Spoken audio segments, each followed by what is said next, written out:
Une décharge électrique, c'est toujours sérieux. Selon la tension à laquelle on est exposé, ça peut ne pas pardonner. Les conséquences peuvent être graves, même très graves. À chaque année, des centaines d'électrisations ou brûlures par contact électrique ont lieu dans les milieux de travail. En tant que professionnel de la construction, vous devriez déjà savoir comment éliminer et contrôler les risques de contact avec une ligne sous tension.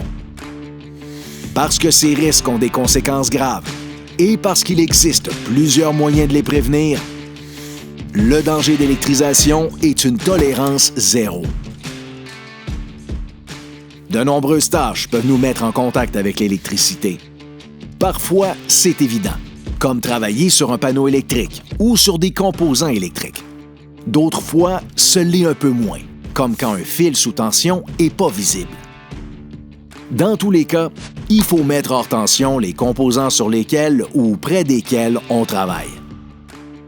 Il faut aussi appliquer une méthode de contrôle de l'énergie électrique comme le cadenassage pour s'assurer que ça reste hors tension le temps nécessaire.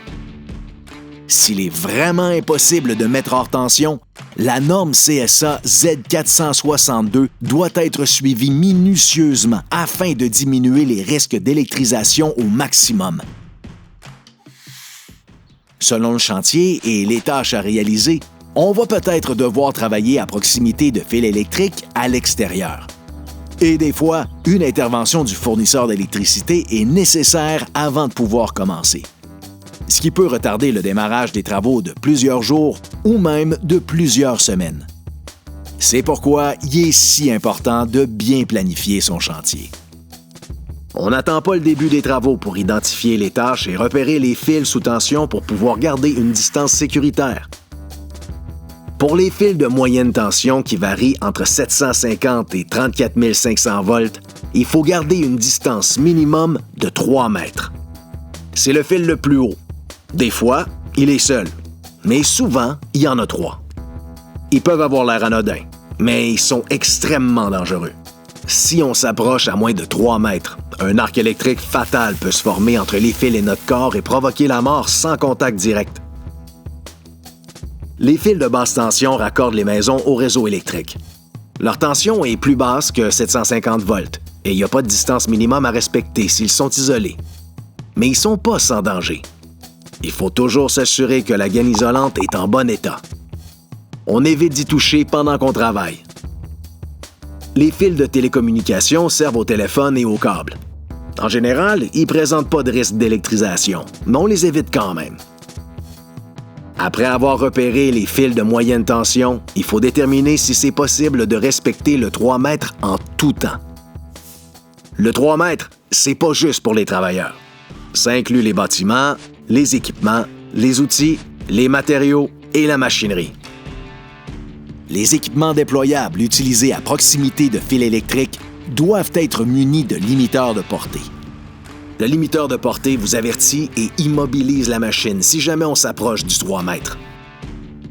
Ça prend obligatoirement une formation du manufacturier pour pouvoir le programmer adéquatement. Si la situation nous oblige à travailler à moins de 3 mètres des fils de moyenne tension, on doit contacter le fournisseur d'électricité. Avec l'entrepreneur, il va décider de la meilleure solution pour rendre le chantier sécuritaire. Ça peut être éloigner les fils pour pouvoir respecter le 3 mètres, mettre une gaine protectrice sur les fils pour pouvoir travailler à 1,2 mètres ou couper le courant. Le fournisseur d'électricité va fournir une convention écrite qui doit être signée. La convention et le procédé de travail doivent être envoyés à la CNESST dans l'avis d'ouverture de chantier. N'oubliez pas qu'il y a aussi un risque d'électrisation quand on creuse dans le sol. Avant de creuser, il faut toujours contacter Info Excavation pour demander un repérage. Formez et informez vos travailleurs des mesures préventives et des règles de sécurité à appliquer lors de travaux où il y a des risques d'électrisation. Être professionnel, ça part d'une bonne planification pour se rendre à la fin des travaux en toute sécurité. Et n'oubliez pas, les conseillers de la PCHQ sont là pour vous aider.